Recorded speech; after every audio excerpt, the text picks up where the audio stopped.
What's going on, everybody, and welcome back to the A Show with the Kings of Pro Wrestling Podcasts, and we are awesome.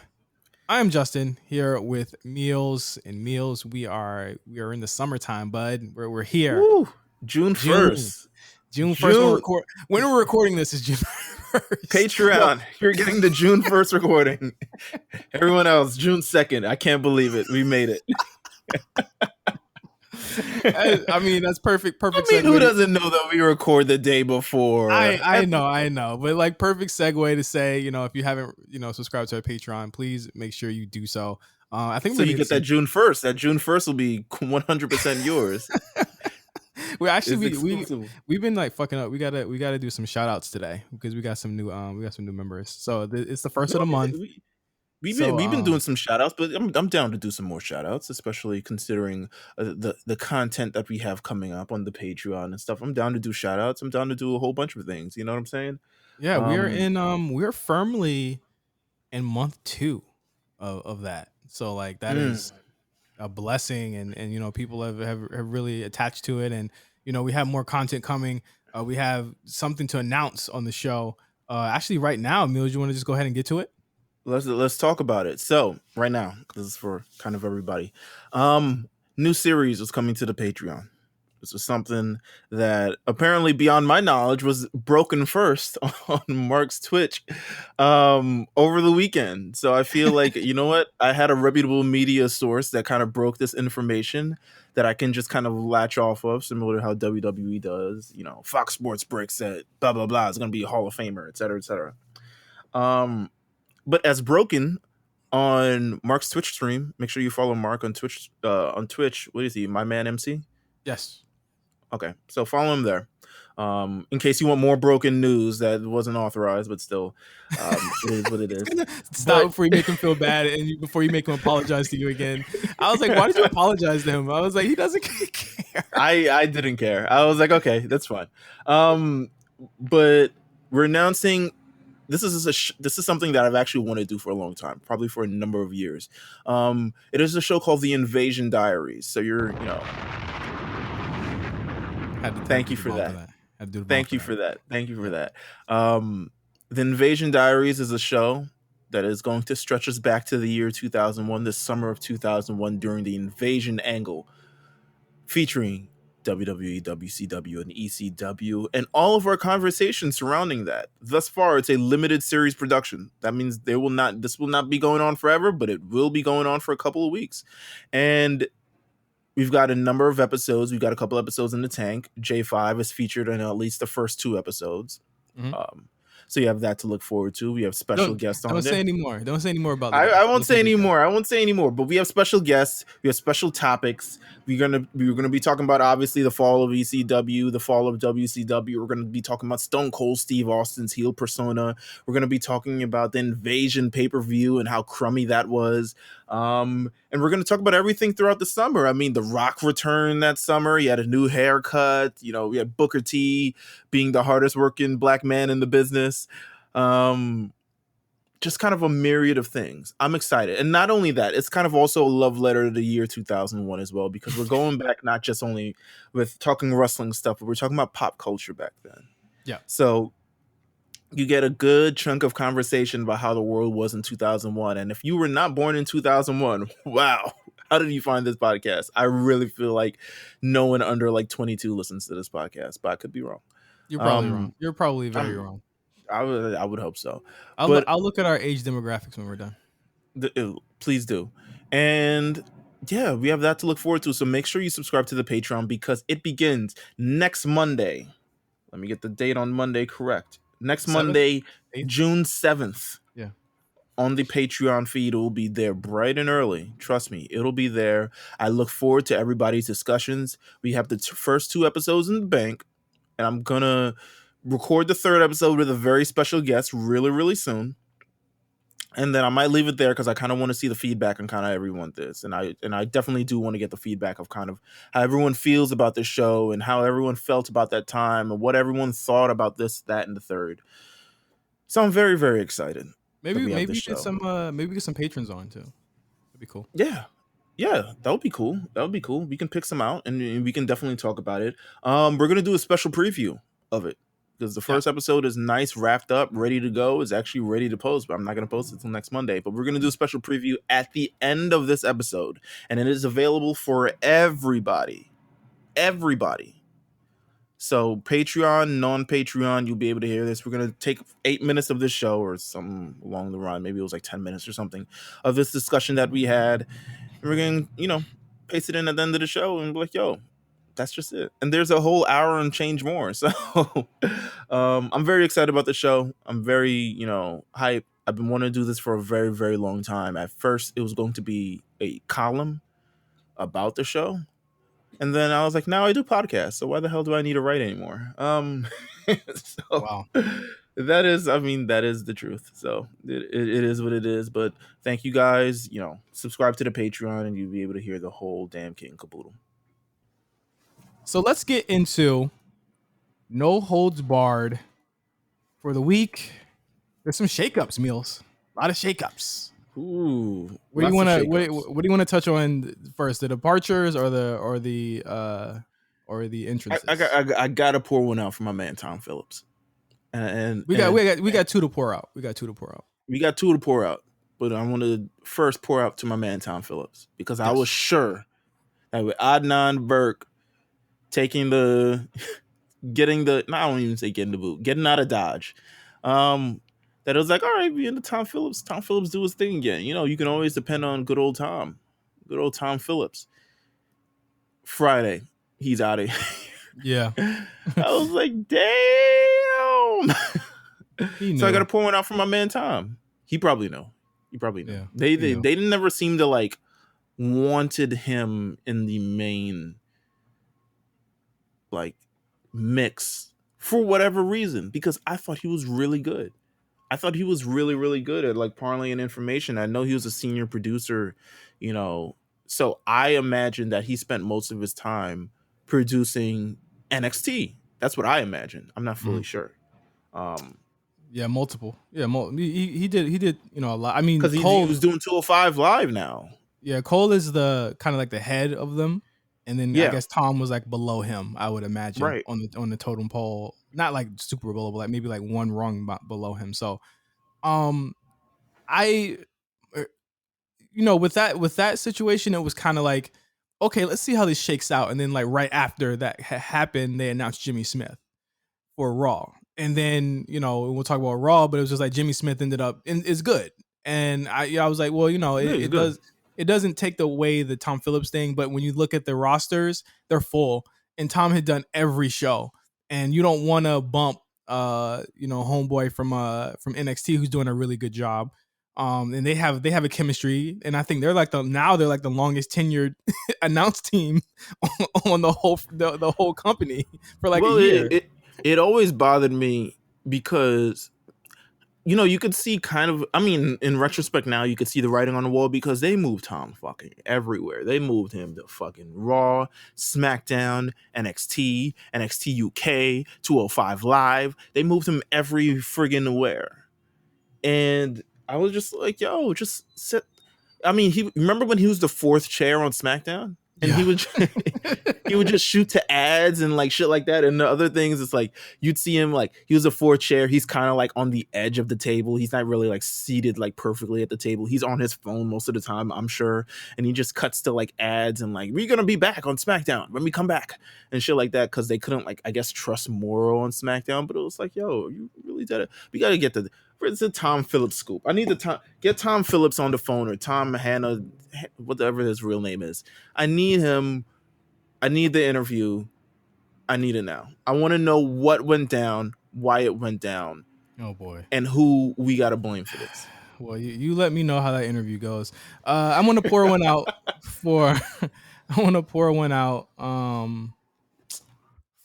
homeboy Josiah Williams.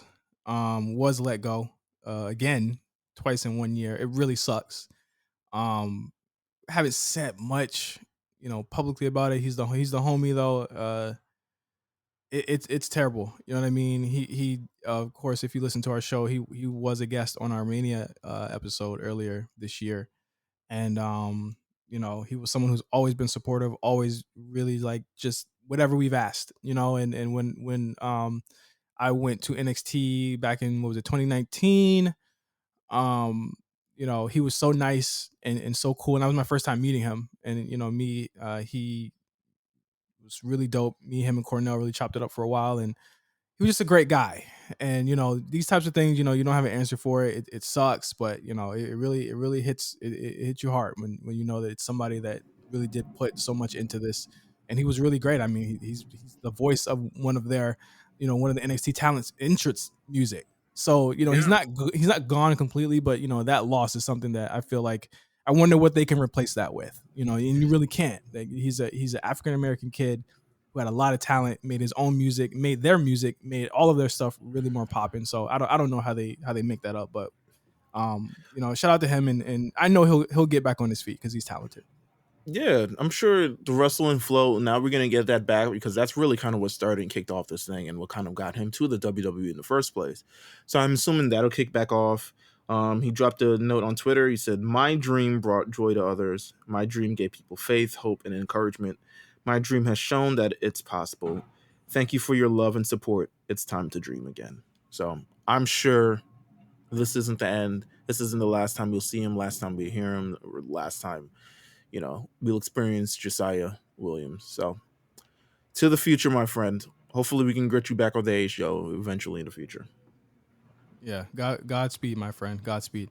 But we do have some you know, some new news on WWE. I mean, we just mentioned Jimmy Smith. We'll talk more about him on the Raw section of the show. But they announced Jamie Horowitz, Samira Shah, and Matt Drew to join the senior leadership team, along with Nick Khan. This has to be the most meteoric rise for a nigga ever. He's already in the board of directors at WWE. Big Khan energy, baby. Come on. So listen, have you heard the theme to SummerSlam? Let them know what the theme to SummerSlam is, baby. Cardi B up. Yeah. Come on. He said it. He said it out. He said 2021. If it's up, then it's stuck. Tell that to that nigga. Tell that to that nigga Tony Khan. Fucking. Fuck was that about? Your Wild Fang ass. Wild Fang Judas. Look at that cracking shit out of here, nigga.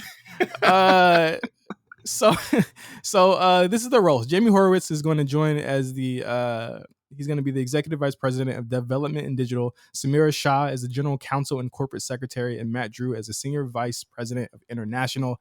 As the EVP of digital, Horowitz, he will oversee the WWE's original content, including scripted and unscripted programs for digital and social media, and he'll be responsible for WWE studios in Los Angeles. So what this means is, and it all makes sense now, all of the firings they did last week of the digital department and then putting it into one group, he's the guy that's going to oversee that.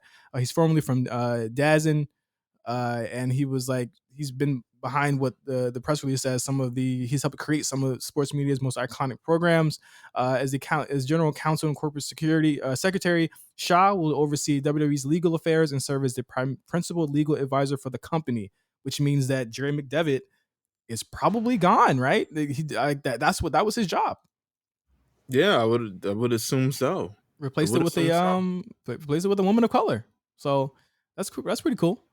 I'm not gonna complain about that shit ever.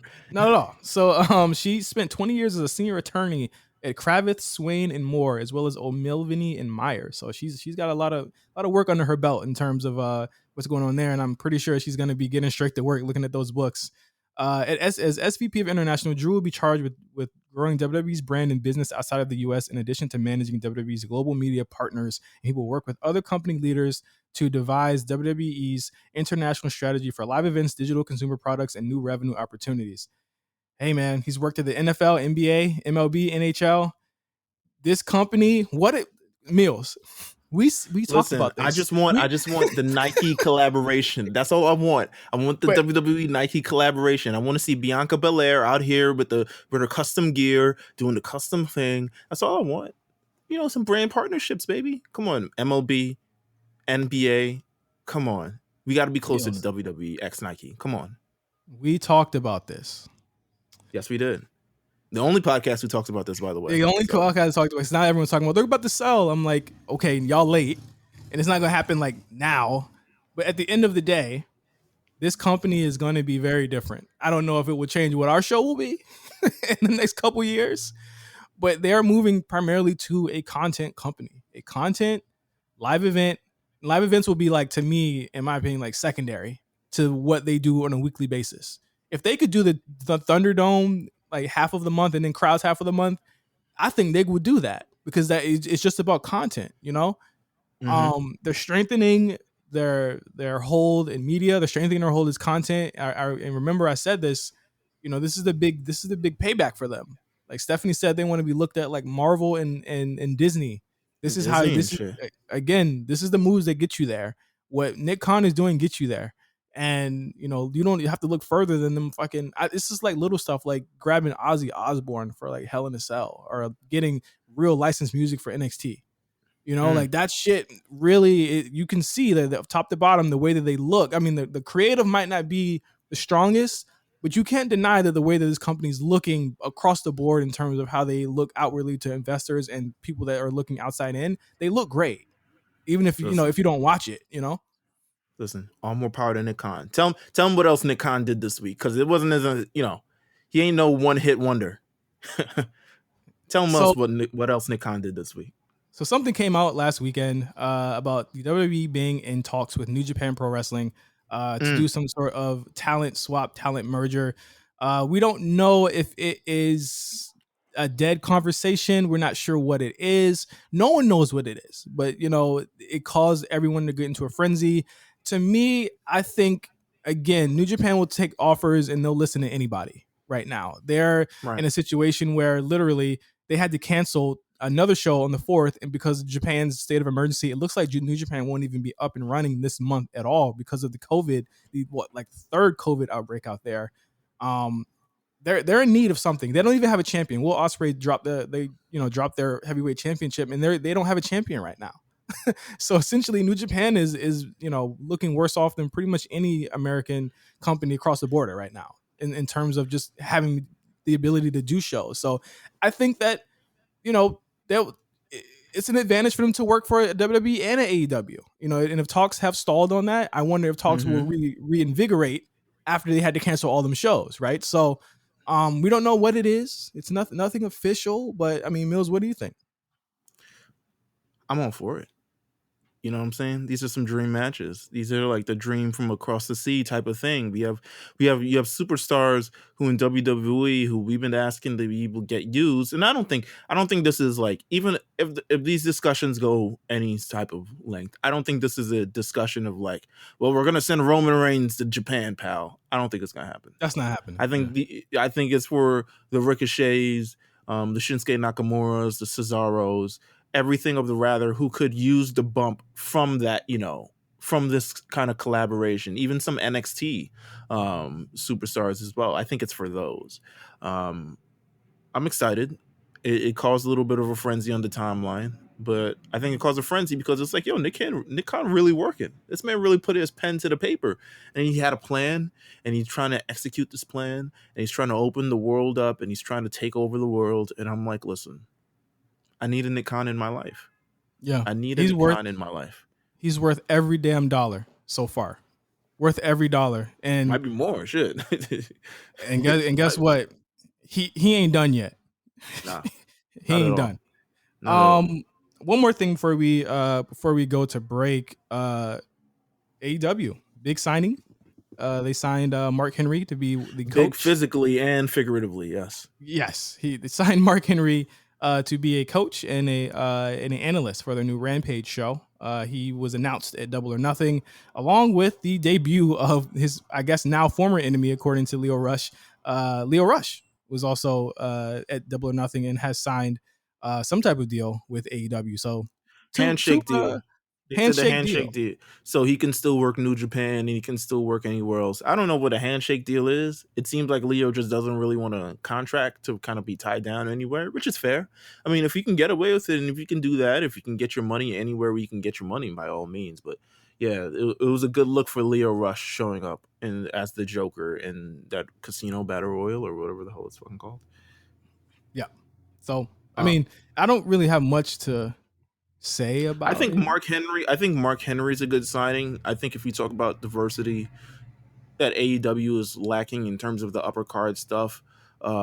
Mark Henry was very instrumental in a lot of the signings that came to WWE, including Bianca Belair, Braun. including Braun, Apollo Crews, just kind of a number of people that he kind of took he for the last better part of a decade, he's taken the back seat and he's kind of went to these things and is like, yo, you need to get your ass over to the WWE.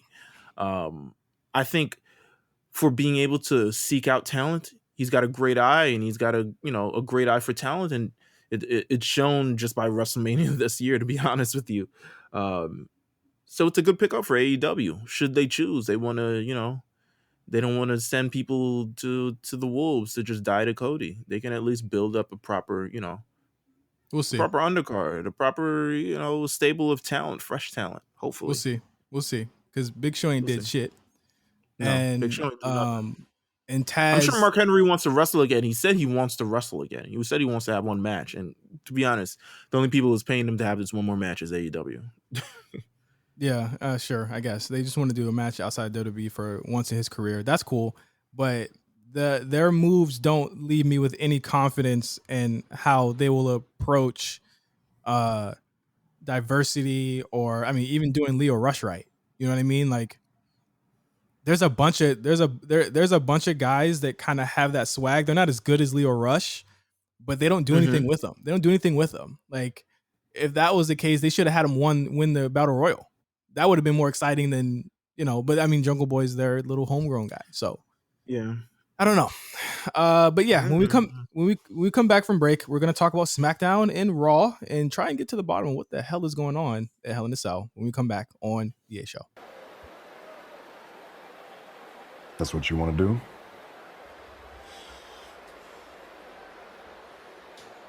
Why'd you tell me that then? Why'd you tell me you was with me? What happened? What happened to we?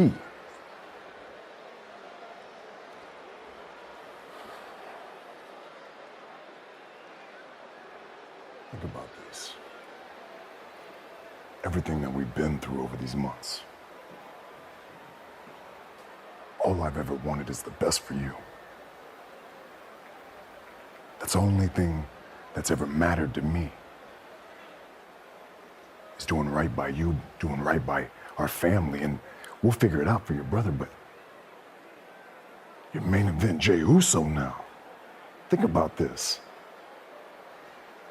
When we go according to my plan, what happens? What do? You close SmackDown. As soon as your brother comes back, what happens? You relegated to the opening match? Roman Reigns talking about Jay in the opening match, talking about what Jimmy do. Disrespectful shit, man. Disrespectful. He looked crazy at the end of SmackDown. My man looked so perturbed. He was like, niggas are doing their own shit. Niggas, this show not about me no more. He was like, I don't get an opening promo. He was like Hove and Cam and them came up. He was like, yo, who are these jokers? Who's this Dipset? Who are these niggas, man? What the fuck? No,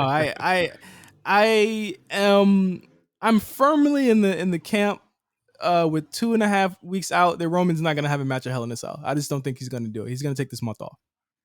Good for him. And you know what? I'm starting to agree with you. I mean, we got a long build to Hell in a Cell. I don't think Hell in a Cell is, I think, what is it, the 16th or something? You can start seeing the writing on the wall here. Yeah, absolutely. Like, I could say on SmackDown, I think KO and Apollo will get a match on pay-per-view. I think June 20th. So we still got we still got 18 more days, according, until this thing. So well, who's gonna pop up, right? Like, who's gonna just pop up like, hey, Roman? Not fucking Cesaro, I'll tell you that. Yeah, I mean that to me seems like it's set in stone. And I think that if you don't have anything for Roman to do, don't force him to face somebody again or force him to face somebody. You know what I mean? I think that you save Roman for fans, and I think that's a smart thing to do. I agree. Very tag centric show on SmackDown this week. A lot of tag team stuff. Starting off with the Profits and Usos match that went about 30 or so minutes. Big heat. Big banger. I would have rated this higher if there was no commercials though. I could see that. I think a lot of people were like a little bit questionable, like, yo, why didn't they save this for SummerSlam? Some things you don't really need to. You can build the intensity for a match with the matches moving forward. Now, I'm not saying do this 9 weeks in a row like WWE tends to do. Listen, if this is WWE booking, we're getting this real feud. We're gonna have Montez versus Jimmy 1 week, Montez versus Jay 1 week, and then we have Angelo versus Jimmy, and then Angelo versus Jay, and then we'll head to we make it a SummerSlam somehow. Mm-hmm. But I think this match, it got enough of eyes on it, and then I also think it got enough attention on it that it's got at least a week's build, that it made it very, very special. And they delivered, to be honest with you, because they had a bang over match. It was kind of like they never left. The Usos are still as good as they've ever been. Right. And Street Profits is just another like prodigal tag team that is once again trying to leap into that conversation of one of the greatest, and they have an amazing run right now. I love to see him back with the tag team championships in the future, but that we can take some time off with that right now. But if they keep having these matches with the Usos, it's like, yo, they're gonna get there no matter what. Yeah, I mean, I wouldn't mind seeing them do this again. Because I thought that there's a lot of ways they can go. There's fans coming back that they can do this in front of and really change up the profile and what they do. And especially if they switch sides, heel face like the New Day did with the Usos as well. But I think that it's really dope to see them having such great chemistry with newer tag teams. And I mean, this goes without saying how much better Street Profits are, than when they first started. They're really, to me, an elite tag team. And of course, it's tag team week in the WWE. I'd be remiss to miss out on that. So a lot of tag matches happening on NXT as well this week, and SmackDown will more than likely be main evented with another tag match this week as well. See what happens. The Usos power. They say, you know what, it's tag team week again. I didn't even know it was a thing, but yeah, I thought it was a great match. It wasn't until they just made this shit up. That's I know. The power of Khan, baby. He's like, yo, we got to capitalize on this, man. Come on, tag team week. Oh my god! So Usos win the match, which is what I thought. You got to give Profits some time to get their win back, and I think they will eventually. Which led to the main event of the show being Ray and Dominic versus the Dirty Dogs. They went back and did the same damn injury thing again with these niggas. It's just like, you can't book this match any other way than having Dominic be the face in peril for like 15 minutes. But we don't know this time of who attacked Rey Mysterio when he was praying. Who would kind of sick bastard would attack a man while he's praying? Jey Uso. So I mean, it was still solid. I thought it was great. They gave it time, and I think that was important. But of course, Jimmy went to Adam Pearce, who will literally give you anything if you ask for it. And if you ask for it in a very loud tone, he will literally say like, have they dropped? That's a good idea. Did they listen to me and drop the Sonya Deville shit? Because it seems as though they did. I don't know. Maybe they just don't have time for her in the show, because they haven't even seemed to have time for Adam in the show, to be honest with you. Like, with as much things as going on, I think I feel like it's going to pick up again. I feel like it will pick up again. Okay. I hope that this was an example of a storyline dropping that I'm glad they did, because it didn't make any sense. And I feel like we're gonna see it picked up again, because Sonya Deville, I mean, she's around, and Adam Pearce is kind of around too. So I feel like we'll see it again. But I guess just not this week, considering how much stuff they had to get through this week. Yeah. I mean, we're gonna get a tag team match next week. Tag team title match between Ray and Dominic versus Usos. You think they pull the trigger here, or do you think that they some shenanigans happens and Roman just can't take it anymore? Oh, shenanigans. What? Shenanigan alert, baby. Come on. The red light is blaring. We getting all types of shenanigans. I don't know where they go here with that. Oh, friggin' Jay is forced to turn on his brother and beat his ass in front of the tribal chief, and being forced to in front of the tribal chief. The tribal chief will literally like, yo, handle this. handle it. He's like, nah, but he my brother, man. Like, I can't do this to my brother. And he was like, yo, the family. Like, whose side are you really on? And they'll tease him. And maybe he's got a chair in his hand. Does he want to attack Roman? Roman is walking out of the ring already. He was like, yo, handle this. And he just tried to walk out the ring. But will Jey Uso attack Roman Reigns or won't? And then he makes the decision. He got to do what's best for himself. And he attacks Jimmy Uso. And we had the Hell in a Cell. Uso on Uso. Hell. In a cell. No. Not in a cell. And not these two. Please, God, no. They have the same moveset. They have the same moveset. You've seen that episode of, I'm sure you've seen this. Remember when the Power Rangers showed up? Well, it might have been the space ones, where they also had like the Psycho Rangers. Group. Yeah, there we go. It might be like that. Might be like Jey Uso might be a Psycho Ranger. No, terrible analogy on a really good season. I haven't watched it in like 20 years. I would not be popping for that. I mean, the idea here really is that Jay got to be the one that causes Roman to lose a title, and I feel like a lot of people are feeling like Roman's not going to lose it until like next year, which doesn't sound interesting to me. But would you feel like it was a failure if Roman does lose it anytime soon? No. God, no. He's almost approaching a year with the championship. He's like 2 months off of a year. Like, we're almost there. There's no way that this can... And I think he's going to hold it longer than a year, because who else but Roman right now? They had their chance. I really don't think... I could see this... God, I don't even know. I mean, I could see a Rey Mysterio Roman Reigns feud in the future. I could see that. People love Rey. Yeah. It's the family angle. It's the family angle too. I think the family angle is interesting as well. With Rey and Dominic, the Usos, of course, Roman. I mean, Rey and Roman is something we've never seen before, right? Like, we've never really seen it as a feud. Like, I think that would be a cool feud to do, especially with the family angle. Yeah, I agree. I agree as well. So, I don't know. Let's put that. Let's put the Meelz booking. Let's at least put that in there. Hopefully, they can they pick up on it. Yeah. Anything else happened? More Nakamura stuff with the Boogs. He need to learn that theme. He fucking it up. Oh, I told you, man. Listen, come on. You're an amateur. Like, man. You need to learn that theme, bro. What's going on with you? My man's an amateur, man. Listen, I don't. Something about Ricky Boogs. I don't know. Why they didn't put him on NXT? You ever ask yourself that? They put him on NXT like twice. Why they pull him off? You ever ask yourself that? Nice guy. I'm just saying. Old Spice. He's a nice guy. He's a nice guy. Listen. What else was on? First of all, it was on SmackDown. Seth Rollins saying a whole bunch of nothing.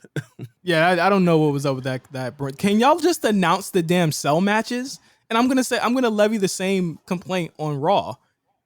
It's called Hell in a Cell. You need to start building to these cell matches.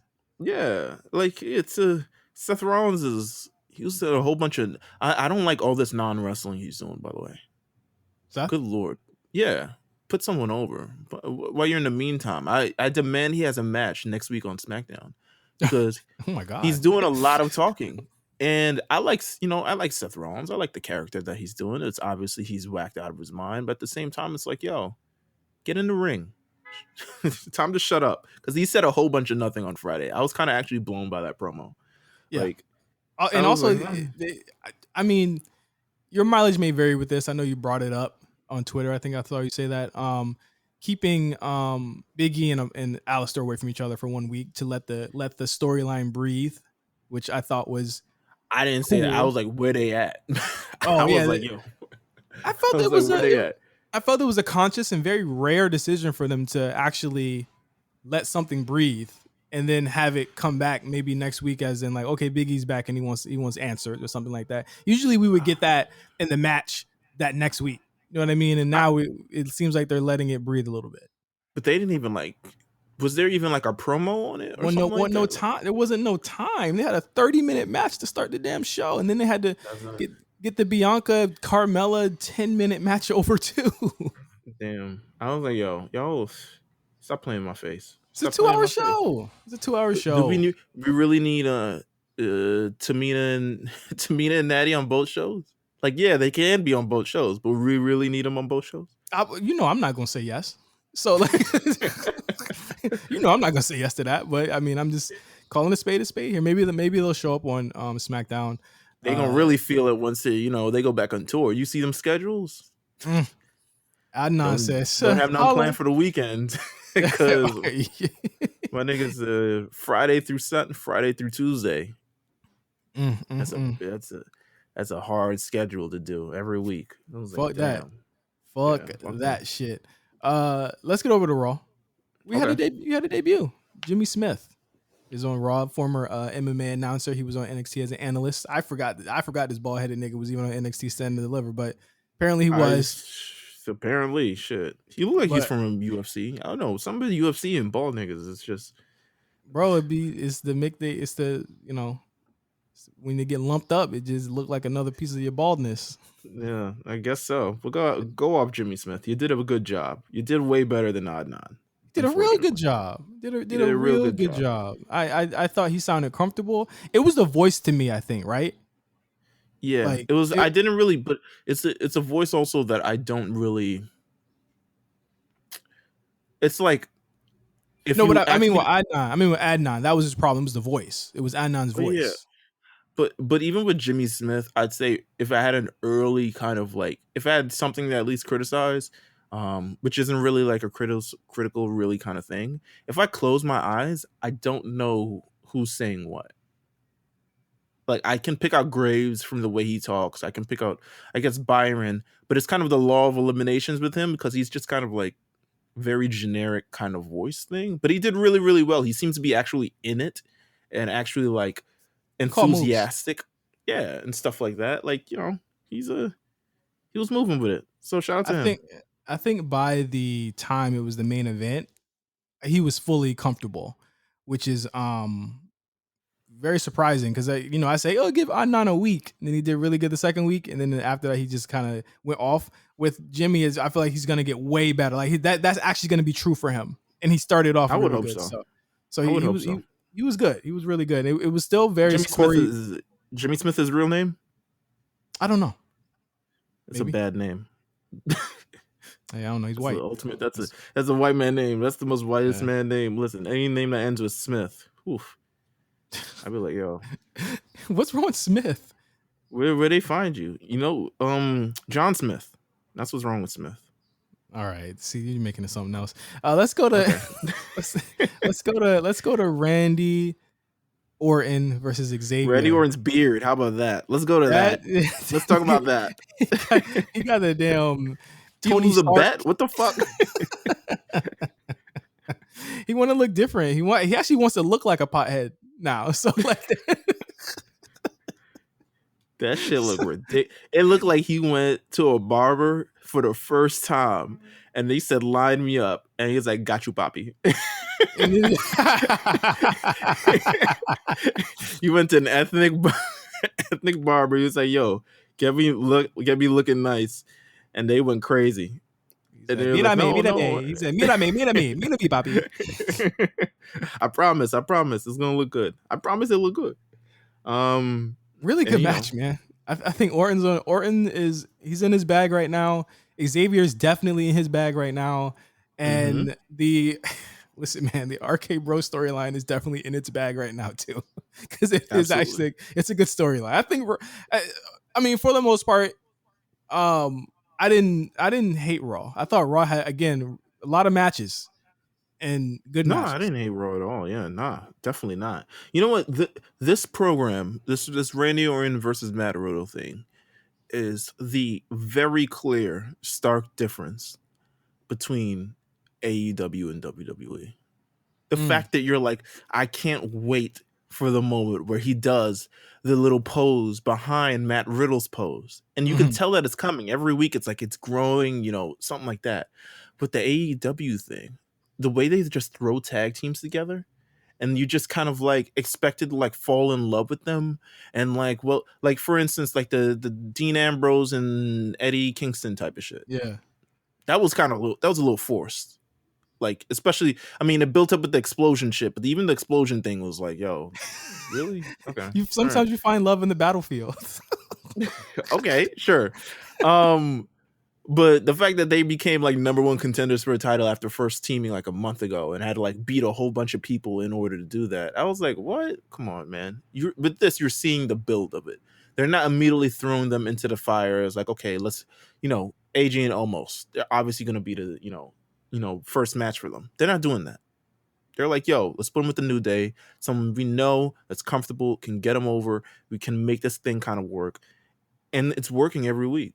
So clear stark difference, man. They're making me believe in the team more than all the other Joe Schmoes on TNT or TBS in the future or some shit like that, I guess. It's gonna be real interesting seeing how the crowds react to Riddle when crowds come back. I'm sure they'll cheer. He's gonna be over. I'm sure they'll cheer. He's gonna be over as fuck. I'm sure they'll cheer. Yeah. He's gonna be over as shit. Sure he's got a fucking scooter on the way to the ring. Have you seen him? Exactly. Like, I think he's really tapped into that like Gen Z, really young person demographic. I really think they're gonna love him. And teaming him with Randy Orton is like the best thing babyface wise for him because people want to cheer Randy Orton. You know what I mean? They really love the RKO. So absolutely. Can I point out two things that I liked on Raw that's not on this list? Yeah, go ahead. Just real quick. First of all, The Miz is back. Oh yeah, wow. I completely forgot about that. Dirt sheet breaker. Come on, 9 months. 9 months where? Come on, it was barely 9 minutes. You know what I'm saying? The man has been back. WrestleMania Backlash. Obviously, I don't see him working for quite a little bit. He might, but he might not. It's clear also that if you look very, very closely, he's got like the knee sleeve thing. Yeah. Under his pants or something like that. Obviously, because it's real. But it's not as severe. And that's what I was telling people from the beginning. I was like, yo, how you diagnose this man less than 24 hours after it's like, oh, you got injured. Don't do that. Don't do that. Don't do that. I was like, how you diagnose this man less than 24 hours after this thing? How you going to know he has a torn quad unless WWE tell you that he's going to be out 6 to 9 weeks? All right. Second thing. Ricochet. He won. And he got swag. And he got a little bit of swag too. He got little anime protagonist swag. Yeah. You see that? He got there. He said, "Fuck the jean jacket. I got the leather jacket this week." He got a little anime protagonist swag. The man wants to be the protagonist in this film. I was like, you know what? Good for you. And you get the little win. The win makes it a little bit different. See, now the win is now I can compliment this jacket. If he had lost, I would have been like, yo. And they made him get. You know what's weird about Raw that I did enjoy? They're doing something. With people, with more than just the standard people. That is literally all we ever ask for is that they do something with these people that they have. And Mansoor is good. He's not bad. He's good. You put him with Ali, it's gonna. You tell the story right there. Oh man, do you feel as though Ricochet and Ali they graduated from main event? No, but well, no, I mean, absolutely they did because I mean, Ricochet wasn't on main event this week. Right? Ali's going to be on main event this week. I think he's wrestling. Sorry, guys, spoilers. If you don't want to hear it, skip forward 20 seconds. I didn't say who won. Okay, he showed it on Instagram that he's facing Jeff Hardy on main event. Skip forward 20 seconds or so. He beats Jeff Hardy on main event, which means that he gets spoil it. he got his win back, which means that okay, we're gonna put you guys back on Raw. Come on now. I feel like he could be on main event any damn time. They got to fill up the main event thing. Here's another thing that people probably won't want to hear. They probably like being on main event. We gotta ask them. We gotta ask them. We gotta get to the bottom of this. They get time on their matches, and they get matches, and they still get to be on TV in certain markets, and they're on Hulu every week. So we gonna ask them. If the first thing that I hear is like, well, then I know whatever they about to say might be cap. But if they are like, of course, the fucking love main event. What? Get time? Got a 2 out of 3 falls match on main event last week? Are you crazy? Like, I'm not getting that on Raw. You know? Good. Yeah. And good on Ricochet, man. Good on Ricochet. Good on Ricochet. Good on Ali. Good on Mansoor. Good on all the lower mid carders who are doing the thing right now. Shelton and what's his face? Cedric. Good on them. Yeah, they had Cedric squash Shelton, and which is fine to win the feud, which is fine. But next week, do something with him. Well, it was with a purpose. He obviously caught the eye. It was a little bit of chicanery. He caught the eye. He hit the finisher that, like, I guess hit the eye double as hard, took out all his health points, all his life points, and, you know, pinned him for the win. So I bought it. It wasn't just like, yo, I'm gonna just fuck you up real quick. It was obviously a story to it. So I think this is gonna continue. I think it's gonna continue.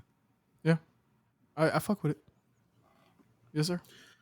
Drew and Kofi, they treated this like it was a heavyweight fight, and good for them. As much as they could from the fact that they had a really good match last week and they're doing it again, but they actually did it better this week. I thought it was a better match this week. What do you think about it? No, it was an infinitely better match. I mean, they had 30 minutes to tell the story.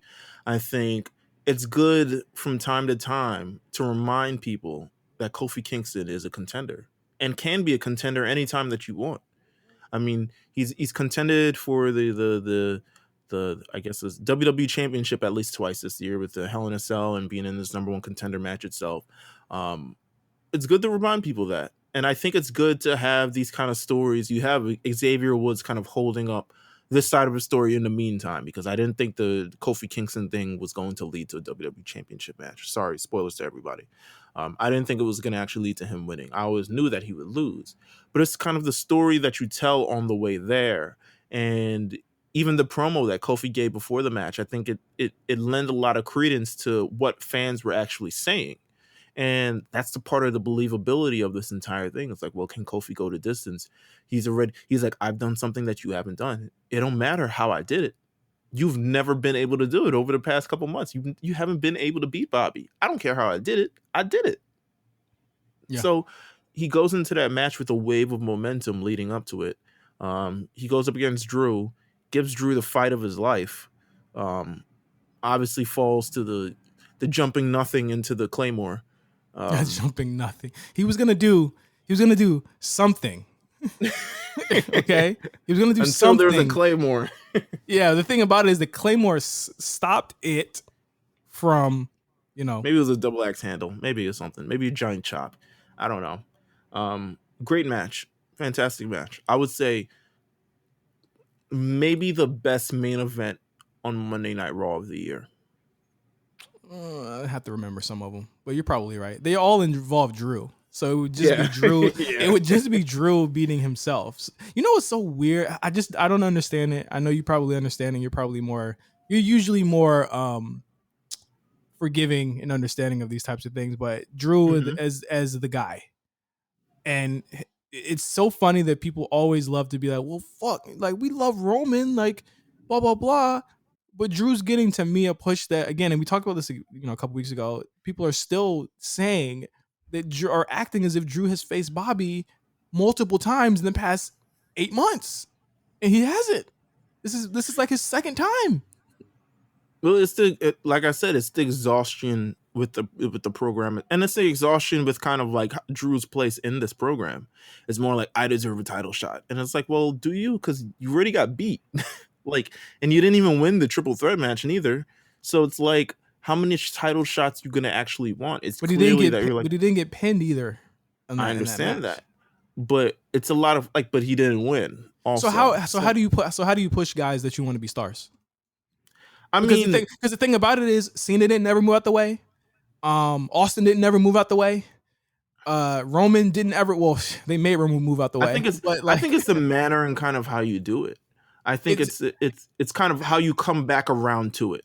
How much different is this from anyone else? You've been watching 2001. You've been watching 2001 for the past couple of weeks. Absolutely. 2001 they gave anybody a title shot, because we just seen that they had Booker T versus Buff Bagwell, Booker T versus DDP, and Booker T versus Kurt Angle in the span of 7 days. So they gave anyone a fucking title shot. Anyone who asked. And I think I got Booker T versus Chris Jericho the following SmackDown. But I'll say I always appreciated the NXT model, especially what they did for the women. And I'll point out to the Bayley one. Bayley got the title match, and sometimes, she was the champion, she lost a rematch, etc. She would go back around, and she would kind of have to build her way kind of back up. And I know you don't really have to do that with Drew, but you can kind of tell that story from, you can step away from Drew for right now, and you can always come back. And you can always tell the story of like, okay, he built him back up to this point, and now he's got red hot momentum again. Drew has no momentum kind of going into this. He's kind of just like, and give me the match, and give me the match. And I'm not going to leave until I give me the match. It's more so how it's portrayed, rather than it's like, well, what do you expect? Like, who else is there? Who else is there? I get what you're saying, but who else is there? I think you could have gave it to, you could have done Kofi, or you could have done. You beat him already. No, come on, don't. Kofi beat him already. You know what I'm saying? Yeah, so and Bobby, I think Bobby will dog walk that nigga, and people will be like, "Well, they didn't even." I agree. Kofi a 20-minute match, and well, Kofi's gonna go home and be sad. I think it's the way you do, because I don't see people that mad about the. I mean, I'm sure people are like, "Oh, they couldn't give it to Kofi, fuck it," but I don't think people are that mad because they had an amazing match, and I stopped myself from saying something similar to that because I was like, let me wait until the match, because the performance itself is going to sell you on why he's here and why he's not, but why Kofi is still strong in the process. And I think that's what people need to kind of look towards. They can make anybody hot at any freaking time. Like, to be honest, I'm asking you. No. We know this. I'm asking you. I asked you, who is next for Bobby? They could have put Randy in there. They could have put Matt Riddle in there. I mean, Kofi was busy. Meelz, Riddle, nigga. Riddle. We were on this show. We were on this show 3 months ago talking about how they buried him to the ground. 100%. Ain't nothing different about him. Ain't nothing different about him right now. You know what? I agree. Scratch Riddle. They could have put Randy in, that sort of thing. They could have gave. You can heat up anybody at any time, to be honest with you. Like, you could have said, like, oh, this is Jeff Hardy got one last hurrah at him. I know you're gonna laugh, but beat him. Yeah, but he was like, yo, Jeff Hardy, damn. But no, you tell the story of like, you build the Jeff Hardy thing similar to how you build Drew against Kofi thing. It's like, yo, Jeff Hardy is like, yo, I want my name in this. I'm a former WWE champion myself. My nigga, I love you, but would you have been cool with Jeff Hardy going over Kofi fucking Kingston right now? With the doo-doo walk. With the doo-doo walk and everything. No. Going over Kofi Kingston? No, because that wouldn't have made sense. If like Drew, if it was some sort of, I would have to book it in a certain way. Drew laying down a Jeff Hardy doo-doo walk? Shit, man. Stop it. Shit, I mean, no. Triple threat match. Let him lay down to Braun. All right, bring out Braun. Bring out Braun's big ass. Hey, this nigga lying, Your Honor. No, but I'm saying in an aspect, it's like we're both of the mindset of like, you can heat up anybody whenever. Of course, like, but I'm asking you can build towards this. I'm asking. That's why, and I'm letting you know that it could be Jeff Hardy. It could be kind of there's multiple people on that roster. We just had it could have been the Miz again. You know what I'm saying? It could have in a new sort of like, oh, is he becoming more likable in this instance? It could have been the John Morrison. It could have been anybody. You're missing one person, and it's so funny that you haven't even thought about this guy. But Damian Priest. Damian Priest. So, oh my God, what's different about him than Jeff Hardy? All right. It's too soon. Jeff Hardy has years of actual built-in worth and tenure built into him. Damian Priest has weeks. He was in the match of the night at WrestleMania. He beat the Miz. He did all this. He beat a former champion. How much of that match of the night thing are you gonna blame on Damian Priest? He was fighting a fucking match. Mills, what are you talking about? Yeah, he was in the match of the night, but the performance was Bad Bunny. But the performance was Bad Bunny. It was all of them. Don't ask me if I'm Ben on Miz, because you know it's gonna be. I mean, I am. That's so weird. So you would put Jeff Hardy in a position that Damian Priest should be in. He's a new guy instead of Jeff Hardy who can barely go anymore. I don't because Jeff Hardy has the time and the energy and the story built into him. Damian Priest is new. Damian Priest. So what? Damian Priest shows up, gets thrown in the Hurt Lock. Like, So what That's does that all the do niggas to that you the naming right now that got thrown in that hurt lock already. But what does that do to Damian Priest's career as opposed to Jeff Hardy though? What did it do to Jeff Hardy like, when he got put in the hurt lock 8 times last year? But Jeff Hardy's gonna be fine. Damian Priest is still new. Damian Priest is still on an upward trajectory. You can throw Jeff Hardy off the trajectory at any time. He was already thrown off when he was going for the U.S. title. He was still right, and he's still gonna be fine. But if you do that to a Damian Priest or something, people might be like, "Yo, listen, man, Drew not the problem. All you told me is that Drew isn't the problem. No, Drew is not the problem. People keep acting that Drew is the problem. I know you're talking about like, oh, he keeps saying he just wants the belt. It's the program. It's the program itself. That's what I'm saying. But it's like this guy's having banger matches. That's what y'all want from a champion. It's banger matches, charisma, a nigga that can talk, someone that can connect. That's what he does. Stop hating on my nigga Drew, man. That's what I'm telling people. I'm not talking to you. I'm just saying, hey, stop hating on my nigga Drew, man. I understand. Sorry, I called him a nigga. I think they can't explain why, but I can definitely explain why. And I think it's the program and kind of how it's been built up. But I'm not against Drew versus Bobby in a Hell in a Cell because I'm like, yo, makes sense. It's Hell in a Cell. You crazy? Before we get out Shayna beating up, let's talk about Shayna beating up. Beating up my man. Put that nigga Reginald. Don't put him on NXT. Don't say that. Put that nigga on 205 Live, nigga. No, Reginald's cool. He got it. Well, is it? I bet you his next feud is Cedric Alexander. I don't even know. Reginald has not feuded with men ever. Can he fight a man? Can he fight a man? I'm sure he can, but this is just way more entertaining. He got beat up by Shayna Baszler, and let's talk about the Alexa thing too. Let's talk about the little Alexa wrinkle. Do you think Alexa has been behind all these pyro shits? Yeah. I know Chris Novak, my homeboy, follow him on Twitter. I know he thinks that it's going to be Nia playing the tricks. I don't think it is. I think it absolutely is going towards Shayna turning babyface against Alexa. Yeah. I think Alexa's going to be babyface against, and Alexa's got it all built in. I mean, she got the public support behind her after last week. Got a 4-hour Instagram live. My question is this: a lot of people are upset that Shayna is losing, but also Shayna has not missed TV in weeks, but also Shayna is not where she was at the Elimination Chamber a year ago. Now, let me just take you back to a time when that Elimination Chamber happened, and me and you had it out about the Elimination Chamber finish, and a lot of people had it out about that finish. And then all their faves got tossed to the wind. All the Liv Morgans, all the Oscars, everybody. They got put in a pack in like 15 minutes. And now you have Shayna now, again, even if she's not winning, has more character than she did at that moment when she was biting niggas and just beating niggas up. Bruh. I agree with you 100%. I think this feud and the feud with Reginald itself is way more than they give anybody else. Yeah. They're way more than they give the Liv Morgans, the Naomis, and fucking Dana Brooks. And oh my God, what the hell was that? And they worked very, very hard. But at the same time, it's like, enough. We've seen the tag match. They're contending for what? The same fucking belt.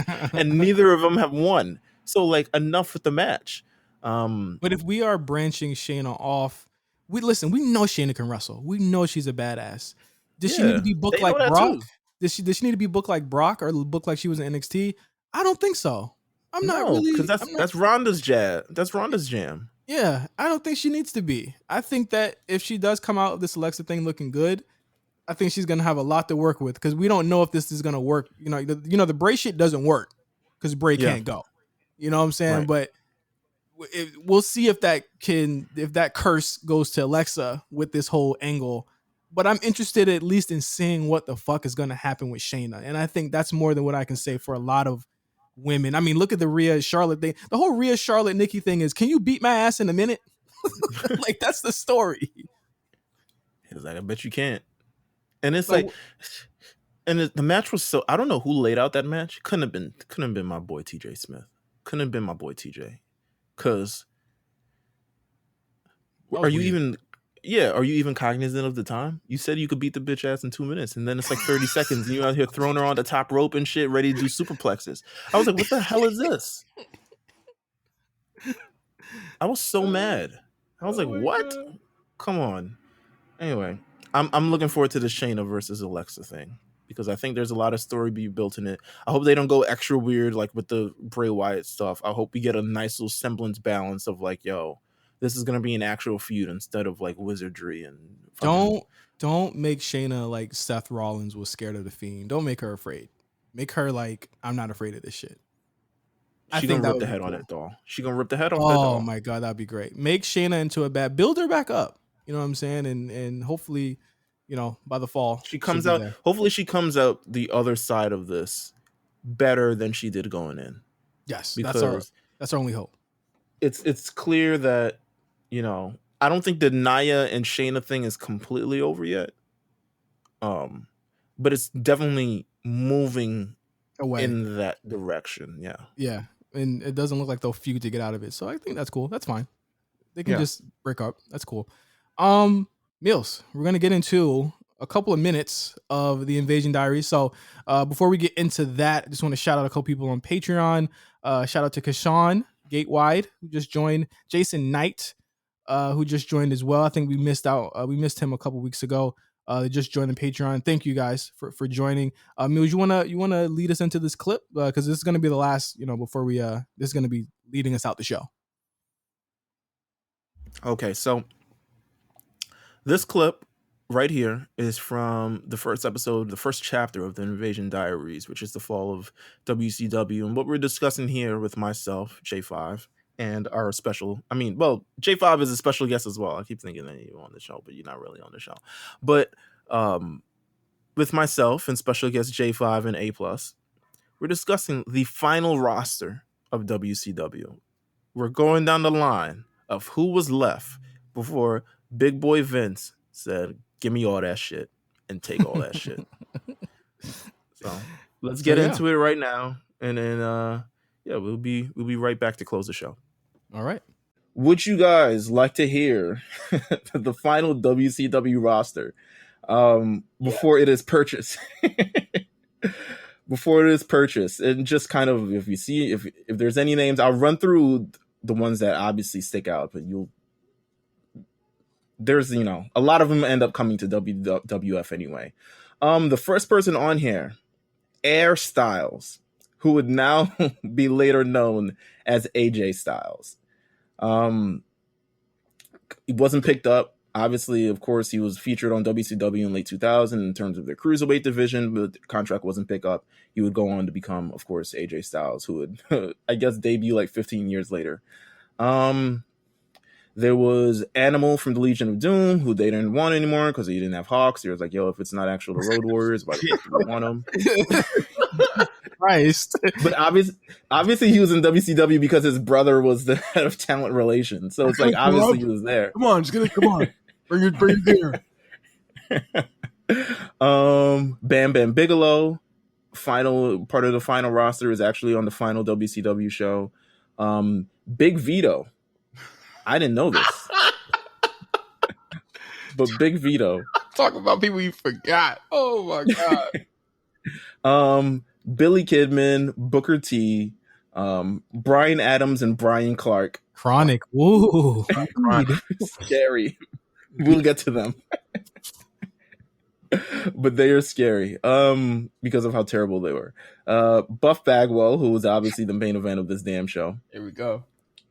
Chavo Guerrero Jr., Chris Kanyon, Chuck Palumbo, David Penzer. Who the hell is this? He's the mic guy. I mean, announcer. Yeah, oh, okay. I said referee. I'm an idiot. He wasn't. Is he a referee? Might be a referee. He might have been. I mean, they got Nick Patrick too, if that counts for anything. Diamond Dallas Page, Disco. I guess he wasn't called Disco Inferno anymore. He just DISQO. The fire was out. Rebrand. He was part of the Italian stable with the Italians. Ooh. Yeah, this is Johnny Stamboli. Yeah, and Big Vito, right? Big Vito was involved. Yep. Yeah. Dustin Rhodes, who had left the WWF like a year before. Wasn't he to be like 10 minutes? Yeah, aka yeah. If you had left WWF like a year before, like Road Dogg had just left WWF like a couple months ago, and I'm sure he was ready to go to WCW, and it's like, well, actually, we're not hiring currently. On a hiring freeze. Alex Skipper, who we'd known, legendary TNA moment, the tightrope cross the cage. Ernest Miller, who was brought on, I don't know, was he one of the people who just sat home with his fat contract? Yeah. Still a question. Because I just remember him being the voice of Velocity. I was just about to say, wasn't he on Velocity? I swear to God, I was just about to say that. Like, wasn't he on one of the shows? I knew it. He was and he had this like little black guy with like a wig on. He was under contract to Time Warner, so yeah, he sat around for a minute until it. There was a lot of people that were still under contract to Time Warner who just did, like, I think like Ray didn't come until like 2003 or 2000. No, he didn't come till 2002. Yeah, he had a whole year off. Wasn't Ultimo Dragon there for like 10 minutes too? Yeah. He got injured, I think, on some shit, and then he ended up just going back to Japan. Yeah. Goldberg. Obviously, Goldberg was like, nah, I'm not even wrestling no longer. He just didn't want to be involved with wrestling, and then of course he comes back to wrestling like 3 times over after that. Hugh Morris, who would end up being, of course, he's a guy who was like, listen, take it how you get it, because Jamie Noble, who would eventually, I wonder if he sat out too. He didn't really show up until much later on down the line. I'm not even sure if he was like let go and brought back. It would be wild. Jeff Jarrett, Jeremy Borash, Jimmy Hart. Jeremy Borash. That's just early WCW.com to me, my bad. Yeah, shout out to him. I think, is he still hired by WWE right now, Justin? He's in NXT. Okay, there you go. Yeah, he's the guy. Jimmy Yang. He's the guy who does all the NXT vignettes. He did the Tien Shaw stuff. He does the Cameron Grimes stuff. He just recently did the Prime Target with Karrion and Finn this past week too. Turn that up. Jimmy Yang, who would join a little bit later as a Keo, and then of course Jimmy Wang Yang. Johnny Stamboli. He was there. Johnny Swinger. Johnny Swinger. I'm gonna finish this up. Kevin Nash, Conan. How did Conan not get a WWF run? He's very, very disliked, I believe. he was speaking on too much shit. Yeah, he's very. To this day, they still got beef. So yeah, it makes sense. Lance Storm, Mike Awesome, who would be like Lance Storm and Mike Awesome would end up being like, what is it, like the Franz Ferdinand of this whole entire invasion shit? Like, it's like a standard like question, like what kicked off World War I? Franz Ferdinand.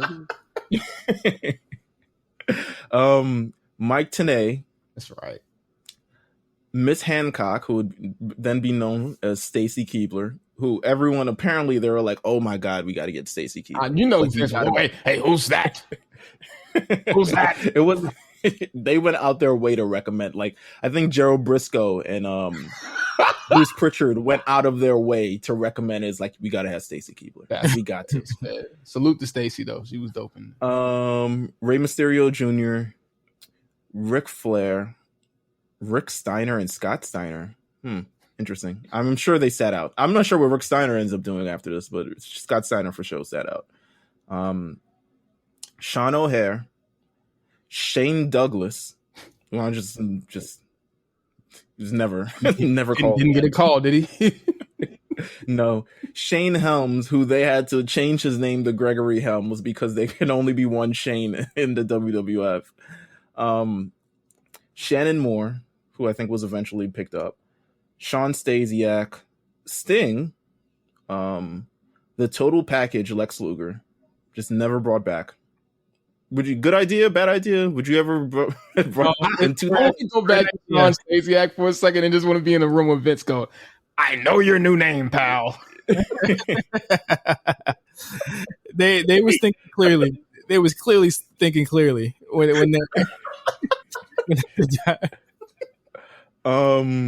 the name isn't listed here, but I know Tori Wilson was a part of this as well. Tony Schiavone, who just could have used him, to be honest with you. Considering everything that we get at towards the end of this episode, could have 100% used him in this broadcast. And Vampiro. So Vampiro. And that was a clip from the Invasion Diaries with myself, A+, and Meelz. That will be airing on our Patreon only on June 7th. Make sure you guys go subscribe. It's going to be a funny, I can tell you this right now. The first 2 episodes are fucking hilarious. We had a blast doing these episodes. Meelz is on his motherfucking Kurt Loder. I love the 90s. I love the 2001s. Tip there. It is fucking hilarious. But of course, as always, thank you guys for listening to the A Show this week. Next week we will have more talking and conversation about what's going on in the world of WWE, AEW, New Japan, and anything else. Make sure that you follow us at the A Show RNC on Twitter. Make sure you listen to the War Report with Cyrus and Quan. They have a really good review of All In on the Patreon as well, which I thought was really, really good to have them both watch that. I think that it was fantastic what they did. So make sure you can check that out on the Patreon as well. But we also have the second half of season 2 of the Rewriters Room coming very, very soon. So make sure you guys be on the lookout for that as well. And also our show, of course, the A Show on the A Show RNC and on our Patreon. So until next week, please wear your mask. Please go and get your little shot. Go get vaccinated, and please be safe. Don't be fighting in hotels and airports because we're allowed to go outside again. So for Meelz, I'm Justin. Thank you for listening to the A Show. We'll see you next week.